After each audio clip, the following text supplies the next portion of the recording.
आप पुरानी योजनाओं के नाम परिवर्तन करने से अच्छा होता कि आप अपने काम करने के तरीके में परिवर्तन करते।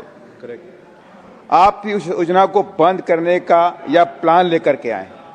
आप धन्ना सेठों के लिए सस्ते लेबर की व्यवस्था करने के लिए बड़े पलायन का प्लान लेकर के आए। 40% के कैप लगने से आपकी जो योजना है VBG Ram ji totally failure होने वाली। जीएसटी का सारा पैसा केंद्र सरकार के पास आता है, इनकम टैक्स का सारा पैसा केंद्र सरकार के पास आता है, तो 40% की भागीदारी वहां क्यों दी गई?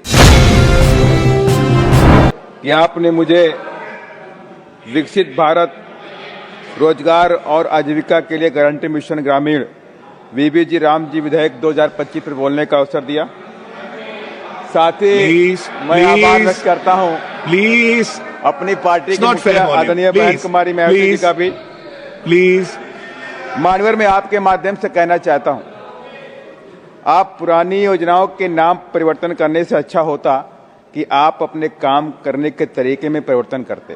करेक्ट। आप उस योजना को बंद करने का या प्लान लेकर के आए। आप धन्ना सेठों के लिए सस्ते लेबर की व्यवस्था करने के लिए बड़े पलायन का प्लान लेकर के आए। आप ग्रामीण 2 वक्त की रोटी के लिए बड़े पैमाने पर शहरों की ओर प्लान करेगा, क्योंकि आपने जो 60 और 40% का कैप लगा दिया है। 40% के कैप लगने से आपकी जो योजना है VBG Ram ji totally failure होने वाली। अभी तक मानवर मनरेगा से गरीब और गरीब ग्रामीण बेरोजगार, चाहे वो दलित हो, चाहे आदिवासी हो, चाहे ओबीसी हो, चाहे पिछड़ा हो, किसी जात का हो, उसके लिए एक बड़ा आय का सहारा था, आय का स्रोत था। भूमिहीन, बेरोजगार, ग्रामीण मजदूरी करके अपने परिवार के लिए 2 वक्त की रोटी का इंतजाम कर रहा था, जिसकी वजह से ग्रामीणों का शहर की तरफ पलायन कम हुआ। मनरेगा की वजह से गांव में जल संरक्षण के लिए तालाब का निर्माण किया गया। सड़क, नहरें, तमाम अन्य कार्यों से गांव के हर स्तर के विकास में योगदान मिला। सबसे बड़ी बात मानवर यह है कि आपदा, सूखा, भारी बारिश, फसल नुकसान के समय ग्रामीण मजदूरों और गरीब किसानों को काम देकर जीवन यापन में सहायता मिली। मानवर अब समस्या खड़ी होगी।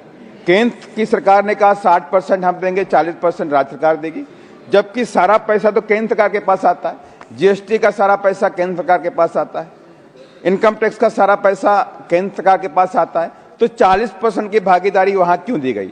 अगर 40% की भागीदारी आप वहां राज्य सरकार पे करेंगे तो तमाम सरकारें इस बात को बोलेंगी कि मेरे पास फंड की शॉर्टेज है, फंड नहीं आ रहा है, केंद्र ने फंड ट्रांसफर नहीं किया है, तो मैं 40% का पेमेंट करने में असमर्थ हूं।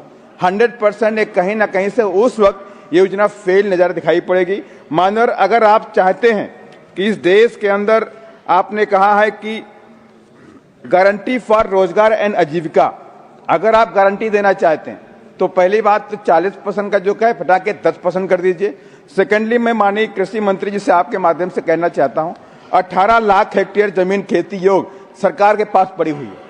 अगर उसे आप इस देश के गरीब किसानों को, भूमिहीन लोगों को, दलित, आदिवासी, पिछड़ा स्तर समाज के लोगों को, जो भी भूमिहीन लोग हैं, जो भी मजदूरी करते हैं, ऐसे लोगों को आप जमीन 2 से 3 एकड़ दे दीजिए। जिस तरह से उत्तर प्रदेश में आदरणीय बहन जी की सरकार ने 4.5 लाख हेक्टेयर जमीन गरीबों को 2 से 3 एकड़ देने का काम किया था। यही मैं आपसे कहना चाहता हूँ, पट्टे में देने का काम करें, फ्री अवकाश देने का काम करें। 100% इस देश का गरीब मजदूर किसान अपने पैरों पे खड़ा हो जाएगा, तब आपकी जो मूल भावना है गारंटी फॉर रोजगार तभी पूरी होगी। धन्यवाद। जय भीम।